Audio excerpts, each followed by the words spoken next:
నమస్తే నాగార్జున గారు. నమస్తే సార్, అసలు ఆంధ్ర రాష్ట్రంలో ఏం జరుగుతుంది సార్? అసలు రాళ్ళు పెట్టి కొట్టడం ఏంటి? అసలు ఒక సాక్షితో ఒక ముఖ్యమంత్రిని రాయి పెట్టి కొట్టింది ఎవరు?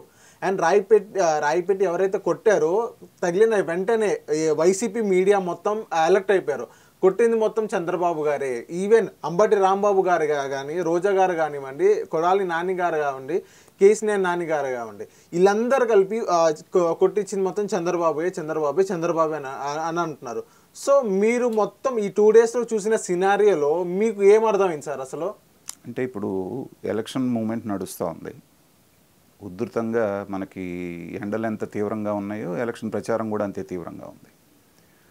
మొట్టమొదట ఎవరు కొట్టారు, ఏం కొట్టారు, ఎలా జరిగిందనే దానికంటే కూడా దాంట్లోకి వెళ్ళే ముందు ముఖ్యమంత్రి, మన రాష్ట్రానికి ముఖ్యమంత్రి అయినటువంటి జగన్మోహన్ రెడ్డి గారి మీద జరిగినటువంటి దాడి ఏదైతే ఉందో దాన్ని అందరం ఖండించాల్సిందే.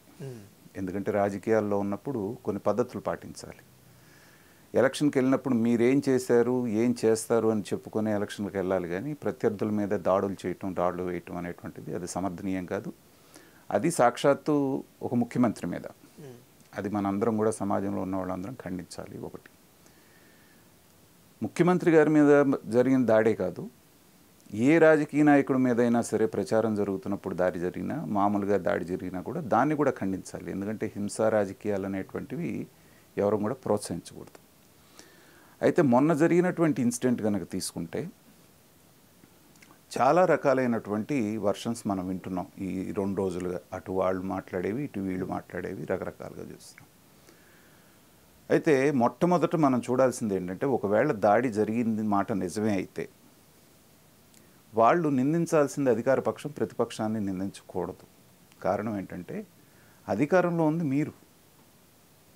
సాక్షాత్తు ముఖ్యమంత్రి వెళ్తున్నప్పుడు అనేక రకాలైనటువంటి అక్కడ చెకింగ్స్ ఉంటాయి. తర్వాత దశల వారీగా మీకు సెక్యూరిటీ ఉంటుంది.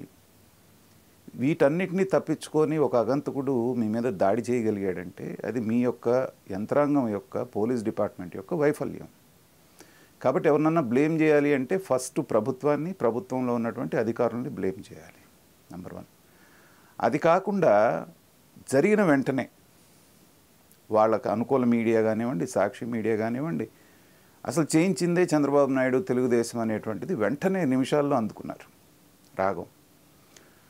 ఆ రాగం అందుకోగానే వాళ్ళ క్యాడర్ అంతా వెంటనే ప్రింట్అవుట్లు తీసుకొచ్చి అక్కడ కూర్చొని ఆ విజువల్ని వాళ్ళు మ్యాగ్నిఫై చేసేసి వాళ్ళు రాగం పాడగానే వీళ్ళు తాళం వేయటం మొదలుపెట్టారు. సో ఈ పరిస్థితుల్లో ఏంటంటే పూర్తిగా గందరగోళ పరిస్థితి అక్కడ ఏర్పడింది. తర్వాత ఏంటంటే ప్రతిపక్షాలు కూడా వాళ్ళ మీద నెప్పబడగానే వీళ్ళని డిఫెన్సివ్ మోడ్లోకి వెళ్ళిపోయి అసలు ఇలాంటి చరిత్ర అంతా జగన్మోహన్ రెడ్డికే ఉంది, కోడికి హత్య చేయించుకున్నాడు, లేకపోతే బాబాయ్ హత్య చేయించు, ఇవన్నీ కూడా వీళ్ళు అందుకున్నారు. నేననేది ఏంటంటే అధికార పక్షం అనేటువంటి వాళ్ళు మీకు ఖచ్చితమైనటువంటి ఆధారాలు లేకుండా మీరు తెలుగుదేశం వాళ్ళే చేయించారనేటువంటిది ఎలా చెప్పగలుగుతున్నారు? ఇవాల్టి వరకు మొన్న రాత్రి జరిగితే మీకు దాడి జరిగినటువంటి వస్తువు మీకు దొరకలేదు. అది రాయా, లేకపోతే మామూలు ఈ ప్లాస్టిక్ బుల్లెట్టా, లేకపోతే ఇంకే రకరకాలుగా చెప్తున్నారు. ఏదో ఆ గన్, ఈ గన్ అని చెప్పి ఎయిర్ గన్ అని చెప్తున్నారు. మరి ఏది దాంట్లో నుంచి వచ్చిన బుల్లెట్టో, రాయో, కంకర రాయో ఏదో ఒకటి దొరికిందంటే అది దొరకలేదు. ఇవాళ 3వ రోజు వచ్చిన తర్వాత కూడా సిట్టు నిన్న వేసాము, ఎవరినో వేసాము అంటున్నారు. అనుమానితులని ఒక పక్కన మేము ఎవరినో పట్టుకొని విచారిస్తున్నాం ఒక పక్కన చెప్తున్నారు. ఇందాక నేను మధ్యాహ్నం చూశాను, ఎన్టీవీలో స్క్రోలింగ్ వస్తూ ఉంది బ్రేకింగ్ న్యూస్. ఏమని, మీ దగ్గర నిందితుడికి సంబంధించినటువంటి ఏదన్నా ఆధారం ఉంటే ప్రజలు మాకు తెలియజేయవలసిందిగా కోరుతున్నాం, అలా తెలియజేసిన వాళ్ళకి 2 లక్షల రూపాయలు నగదు బహుమతి ఇస్తామని చెప్పేసి గవర్నమెంట్ ప్రకటిస్తోంది. ఎందుకంటే సిగ్గుచెట్టు ఇంకేమన్నా ఉందా?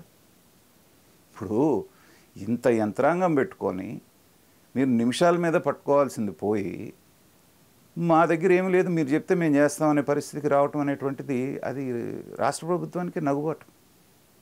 తర్వాత ఇటుపక్క నుంచి ప్రతిపక్షాలను తీసుకుంటే ఇదంతా అసలు ఏమీ లేదు, ఆయనే ఆడిస్తున్నటువంటి డ్రామా. సో ఇదంతా కూడా ముందే అనుకున్నటువంటి పథకం ప్రకారంగా చేస్తున్నారు అంటున్నారు. దాన్ని కూడా నేను నమ్మను.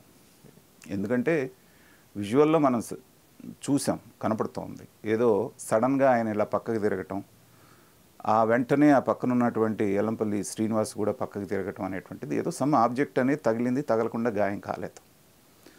అయినప్పటికీ కూడా అది ఏమిటి, చుట్టూ అంతమంది సెక్యూరిటీ ఉన్నారు. అంత గంట క్రితమే అప్పుడప్పుడే చీకటి పడుతున్నప్పుడు ఒక విజువల్ చూసాం. చుట్టూ ఆ సెక్యూరిటీ అంతా ఆ బుల్లెట్ ప్రూఫ్ ప్యాడ్స్ పట్టుకొని జగన్మోహన్ రెడ్డి గారు బస్సులో కింద కూర్చొని పైన టాప్ మీద ఏంటంటే ఏదో జరిగితే కనుక ఆయన చుట్టుముట్టినట్టుంది. ఆ తర్వాత నిదానంగా మళ్ళీ పైకి లేవడం, వాళ్ళు తీయటం, అంటే చీకటి పడబోయే ముందు చూసినటువంటి విజువల్. అంటే ఏంటి, ఆ పూలల్లోనో ఇంకో దాంట్లోనో ఏదో జరిగిందనేటువంటిది, జరగబోయేదనేది వాళ్ళకి అవగాహన ఉంది. మరి చీకటి పడ్డ తర్వాత కూడా దాన్ని కొనసాగించారు ప్రయాణాన్ని. తర్వాత వెళ్ళే దారిలో కరెంట్ తీసేశారు. అదేమంటే సెక్యూరిటీ మెజర్స్ అంటున్నారు. ఈయన పెద్ద బస్సు మీద పైనుంచి వెళ్తున్నారు కాబట్టి ఏమన్నా వైర్లు తగిలితే ఇబ్బందిగా అవుతుందని తీసేసామంటున్నారు. దేనికి ఒకదానికి సింక్ అవ్వట్లేదు. కాబట్టి ఇది మీరే చేయించుకున్నారేమో అనేటువంటి వాదన అటుపక్క నుంచి వస్తుంది.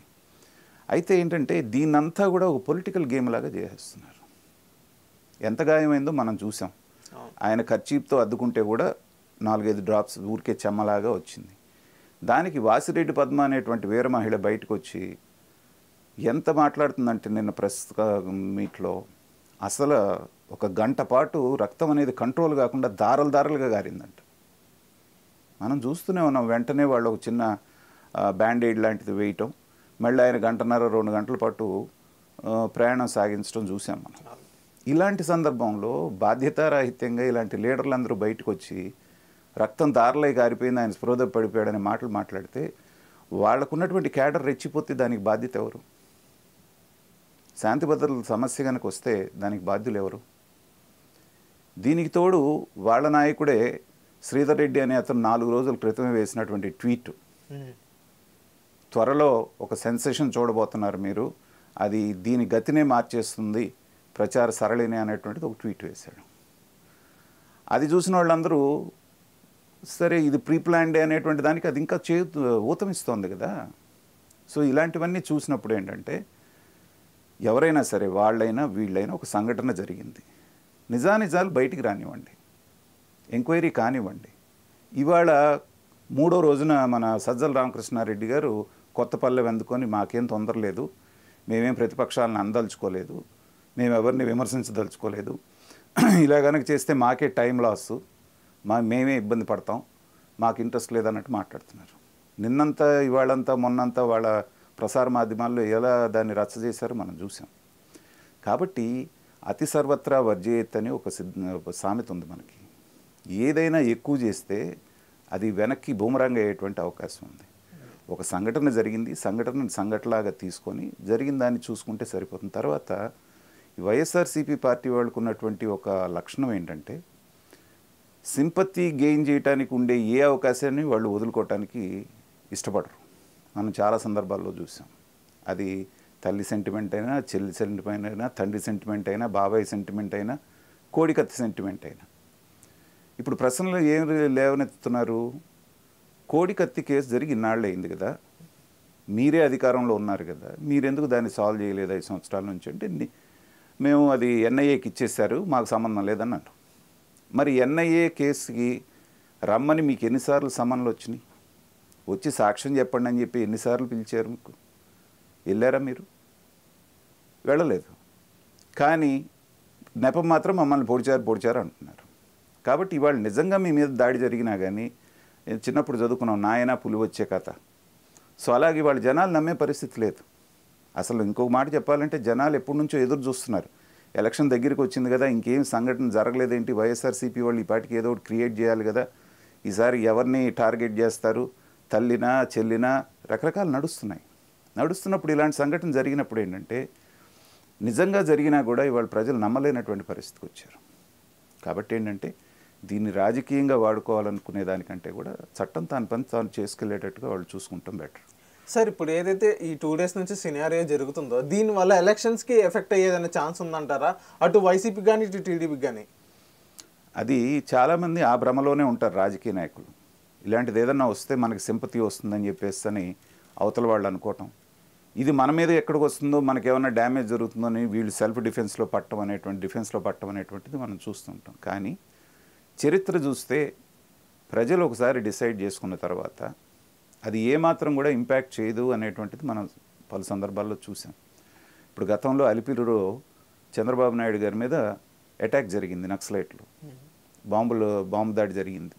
జరిగినప్పుడు మరి అది చాలా ఘోరమైనటువంటిది. దీంతో పోల్చుకుంటే అది ఎన్నో రెట్లు తీవ్రమైనటువంటి దాడి. దాన్ని దృష్టిలో పెట్టుకొని ఆయన కూడా రాజకీయ మైలేజ్ కావాలన్న ఉద్దేశంతో ఇప్పుడు సింపతి ఉంటుంది కాబట్టి మనం 6 నెలల ముందు ఎలక్షన్కి వెళ్ళిపోతే సరిపోతుందని చెప్పేసి వెళ్ళారు.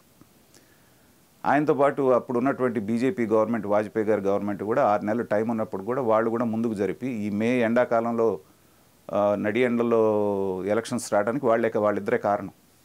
లేదంటే మామూలుగా మనకి నవంబరు ఆ టైంలో రావాల్సిన ఎలక్షన్స్. సో 2 పార్టీలు ఓడిపోయినాయి. అంత దాడి జరిగినటువంటి చంద్రబాబు నాయుడు గారు ఓడిపోయారు. ఇండియా షైనింగ్ అని చెప్పేసి బ్రహ్మాండంగా అధికారంలోకి వస్తారు మళ్ళీ వాజ్పేయి గారు అన్నటువంటి ఆ గవర్నమెంట్ కూడా ఓడిపోయింది. కాబట్టి ఏంటంటే ప్రజలు మీరు వాళ్ళకి ఏం చేస్తున్నారనే దాన్ని బట్టి ఆధారపడి ఉంటుంది. కానీ ఇలాంటి సంఘటనల మూలాన సానుభూతి వస్తుంది. అఫ్కోర్స్ మనుషులు పోతే మనం చూసాం. ఇందిరాగాంధీ గారు పోయిన సందర్భంలో, రాహుల్ గాంధీ గారు రాజీవ్ గాంధీ గారు పోయినటువంటి సందర్భంలో చూస్తే చాలా ఉవ్వెత్తున సింపతి రావటం, వాళ్ళు అఖండమైన మెజార్టీతో గెలవటం జరిగింది. కానీ ఇలాంటి దాడులు, అందులో ఇది కొడాలి నాని గారు మాట్లాడింది చూసాం కదా. ఏమని మాట్లాడారు? చంపాలనేవాడు గులకరాత్తో కొడతాడా, నువ్వేమన్నా పావురంవా పెట్టవా అన్నాడు ఆ రోజున చంద్రబాబు నాయుడు గారి మీద జరిగినప్పుడు. ఇవాళ అదే వీళ్ళకి కూడా అప్లై అవుతుందిగా. జగన్మోహన్ రెడ్డి గారిని నిజంగా ఏదన్నా చేయాలనుకుంటే రాళ్లతోటి వీటితో కొడతారా? మరి ఆయన ఏమన్నా పావురమా పెట్టా? కాబట్టి రాజకీయ నాయకులు మాట్లాడేటప్పుడు ముందు వెనక కాస్త రీజనింగ్ చూసుకొని మాట్లాడితే ప్రజలు నవ్వుకోకుండా ఉంటారు. గత 2 రోజులుగా ఏమైపోయింది, ప్రజలకు కావాల్సినంత వినోదం పంచుతున్నారు అందరు కలిసి. కాబట్టి దీన్ని ఇక్కడితోటి ఫుల్ స్టాప్ పెట్టి, ఇంకా ఎలక్షన్ దగ్గరలోకి వచ్చేసింది కాబట్టి దాని మీద కాన్సన్ట్రేట్ చేస్తే ప్రజలకి మిగతా వాళ్ళకి ఈ రకమైన గందరగోళం లేకుండా ఉంటుంది. మరి ఎందుకు సార్ వైసీపీ కేడర్ ఏమంటుందంటే జగనానికి వస్తున్న ప్రజారాధన చూడలేక ఓర్వలేక ఇలాంటి చీప్ ట్రిక్స్ అనేది పిరిగి పందల్లాగానే ఒక ట్వీట్ చేశారు రోజా గారు ఇన్స్టాగ్రామ్లో. ఎందుకని రోజా గారు అనే కాదు, అంబటి రాంబాబు గారు అనేది ఆయన ఫస్ట్ ట్వీట్ చేశారు చంద్రబాబు గారే మొత్తం ట్యాగ్ చేసి మొత్తం. ఎందుకని చంద్రబాబు గారి మీద పడుతున్నారు వీళ్ళందరూ? అంటే నిజంగా చంద్రబాబు గారు చేయించారంటారా? ప్రధాన ప్రత్యర్థి చంద్రబాబు నాయుడు గారు కాబట్టి ఆయన మీద వేలు చూపిస్తే ఏంటంటే రాజకీయంగా లబ్ధి పొందొచ్చు అనేది ఒకటి. రెండవది, మెడకాయ మీద తలకాయ ఉండి దాంట్లో కొంచెం గుజ్జున్న ఎవరైనా సరే ఎలక్షన్ ముంగిట రాజకీయ ప్రత్యర్థిని అంతం చేయాలని చూస్తారా? ఒకవేళ అదే జరిగితే నేను చెప్పినట్టుగా ఇందిరాగాంధీ గారు చనిపోయినప్పుడు, లేకపోతే రాజీవ్ గాంధీ గారు చనిపోయినప్పుడు దుమ్ములో కలిసిపోయినాయి ప్రతిపక్షాలు ఆ సింపతి వేవ్లో. నిజంగా బుద్ధున్నోళ్ళు అయితే ఆ ప్రయత్నం ఎవరన్నా చేస్తారా? అందులో 40 సంవత్సరాల పైన రాజకీయ అనుభవం ఉన్నటువంటి చంద్రబాబు నాయుడు గారు అలాంటి పిచ్చి పని చేస్తారా? కాబట్టి ఏంటంటే బ్లేమ్ చేయడానికి ఎవరో ఒకళ్ళు కావాలి, వీళ్ళకి పడి ఏడవటానికి ఎవరో ఒకళ్ళు కావాలి. కాబట్టి వాళ్ళ మీద ఇప్పుడు మనం ఇది చూసాం, కోడికత్తి. ఎన్ఐఏ చెప్పింది క్లియర్గా, వీళ్ళు ఎవ్వరి ప్రమేయం లేదు, కుట్రకోణం లేనే లేదని చెప్పింది. మరి ఆ రోజున తెలుగుదేశం అన్నటువంటి విమర్శలు చేసిన వాళ్ళందరూ ఏమవుతారు? అలాగే వివేకానంద రెడ్డి గారి హత్య కేసులో నారాసుర రక్త చరిత్ర అని పెద్ద కత్తి పెట్టారు చంద్రబాబు నాయుడు గారి చేతిలో. వాళ్ళ ప్రమేయమే లేదని చెప్పి తర్వాత తెలిసింది. ఆ రోజున మాట్లాడిన వాళ్ళందరూ ఏమైపోయారు? అలాగే ఇవాళ కూడా ఏదన్నా రాగానే ప్రతిపక్షాల మీద బురద చల్లటం, దీని వెనకాల చంద్రబాబు నాయుడు ఉన్నాడు. అరే నువ్వు ఆస్తి ఇవ్వకుండా మెడబొట్టి బయటికి గెంటిన చెల్లెళ్ళు వచ్చి న్యాయం కావాలన్నా దాని వెనకాల కూడా చంద్రబాబు నాయుడు ఉన్నాడంటే ఇంకా దానికి అంతం ఎక్కడుంది చెప్పండి. కాబట్టి చంద్రబాబు నాయుడు గారి పేరు తలవకుండా వాళ్ళకి రోజు గడవట్లేదు. కాబట్టి ఈ రాజకీయాలు ఎలక్షన్స్ అయిపోయే వరకు ఇది ఇలాగే సాగుతూనే ఉంటుంది. బ్లేమ్ గేమ్ అనేటువంటిది చూద్దాం ఎక్కడి దాకా వెళ్తుందో ఇది. Thank you sir.